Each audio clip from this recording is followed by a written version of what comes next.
ఆంధ్రప్రదేశ్ రాష్ట్రంలో జరుగుతున్న తాజా రాజకీయ పరిణామాలపైన స్పందించడానికి వైఎస్ఆర్సీపీ రాష్ట్ర ఎస్టీ సెల్ రాష్ట్ర కార్యదర్శి ఉన్నారు. వారి మాటలను తెలుసుకునే ప్రయత్నం చేద్దాం. నమస్తే సార్. నమస్తే అండి. సార్, ఈరోజు అంబేద్కర్ యొక్క కాశీ విగ్రహావిష్కరణ ఏ విధంగా చూస్తారు? గతంలో ఏ పార్టీ చేయని విధంగా విజయవాడ నడిబోర్డుని ఏర్పాటు చేశారు.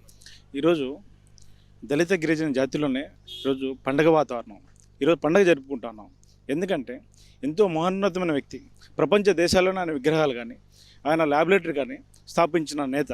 ఈరోజు దళిత గిరిజనులు స్వేచ్ఛగా రాజ్యాంగ ఫలాలను అందుకుంటున్నాయంటే ఆయన పుణ్యమే. ఈరోజు మాకు ఆయన దేవుడి విగ్రహాన్ని ఈరోజు జగన్మోహన్ రెడ్డి గారు అన్ని 400 కోట్ల రూపాయలతో స్వరాజ్ మైదానం అనేది విజయవాడ నడిబొడ్డున ఉండే మైదానం, దాన్ని ఎంచుకొని ఈరోజు ఆల్ ఓవర్ ఇండియాలోనే పెద్ద విగ్రహం, అది నాకు తెలిసి 3వ విగ్రహం, పెద్దది 2వ విగ్రహం, అంత పెద్ద విగ్రహాన్ని, కాంస్య విగ్రహాన్ని ఏర్పాటు చేయడం అనేది మాకు చాలా ఆనందంగా ఉంది. ఈరోజు దళిత గిరిజన ప్రజలంతా జగన్మోహన్ రెడ్డి గారికి కృతజ్ఞతలు తెలుపుకుంటా ఉన్నారు. ఈ సందర్భంగా వెనుకబడిన వర్గాలందరికీ కూడా ఈరోజు ప్రభుత్వ పరిపాలన సక్రమంగా అందిస్తున్నాయా? సంక్షేమ పథకాలందరికీ కూడా ఫలాలు అందుతున్నాయా మీ యొక్క వర్గానికి సంబంధించి?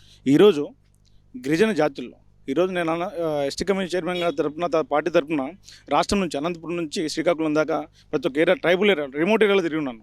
ఈరోజు ఎక్కడ లేని విధంగా నాడు నేడు స్కూళ్ళు కానీ, అమ్మఒడి పథకాలు కానీ, తర్వాత చేయూత కానీ, ఈరోజు అమ్మఒడి పథకాల్లో 70-80% ఈరోజు గిరిజనులకు, దళితులకు చదువుతూ ఉంది. దాంట్లో ముఖ్యంగా వెనుకబడిన చెంచులకు కానీ, సుగాలిలకు కానీ, ఎరకలకు కానీ వీళ్ళకి అందుతూ ఉంది. చాలా ఆనందపడతా ఉన్నాం. ఎందుకంటే ఇటువంటి ప్రభుత్వాన్ని ఇంటికి తలుపు కొట్టి డబ్బులు ఇచ్చి వాళ్ళ ఆర్థిక స్థితిని మేలుకొల్పుతున్న ప్రభుత్వం ఏదన్నా ఉందంటే యావత్ ప్రపంచంలోనే ఒక జగన్మోహన్ రెడ్డి గారి ప్రభుత్వం తప్ప ఇంకోటి లేదని మేము అనుకుంటున్నాం. ఈరోజు ఈ ప్రభుత్వంలో ఎస్టీలకు సముచిత స్థానం దొరికిందని చెప్పి అనుకుంటున్నాం. ఎందుకంటే ఒక ఎస్టీ కమిషన్ చైర్మన్ని, అలాగే జీసీసీ చైర్మన్ని, ఒక ట్రైకార్ చైర్మన్ని, డిప్యూటీ సీఎంని ఇవ్వడం అనేది చరిత్రలో ఎప్పుడు జరగలేదు. ఈరోజు ప్రభుత్వం జగన్మోహన్ రెడ్డి గారి నాయకత్వంలో గిరిజనులకు సముచితం దొరికిందని చెప్పి మేము అనుకుంటా ఉన్నాం. జగన్మోహన్ రెడ్డి పరిపాలనలో ఈ 4.5 ఏళ్ళు ప్రజలందరూ కూడా విసిగిపోయారు. ఖచ్చితంగా మళ్ళీ తెలుగుదేశం అధికారంలోకి వస్తుంది. కూటమి కట్టిన జనసేన పార్టీ కూడా ఈసారి మా కూటమి అధికారంలోకి వస్తుందండి. ఈరోజు ఈ సందర్భం ఒకటే చెప్తా ఉన్నాం. ఈరోజు సీట్ కోసం పాకులాడే, వెంపులాడే ఏవైతే పార్టీలు ఉన్నాయో వాళ్ళు సీట్ల కోసం పాకులాడే వ్యక్తులు. ఈరోజు జనాలే ఈ సీట్లో మీరైతే, సీఎం సీట్లో మీరైతే బాగుంటుందని చెప్పి ఆయనకి ఏరి కోరి ఆ సీట్లు రేపు కూర్చోబెడతా ఉన్నారు. 170 సీట్లు కొట్టబోతా ఉన్నాం.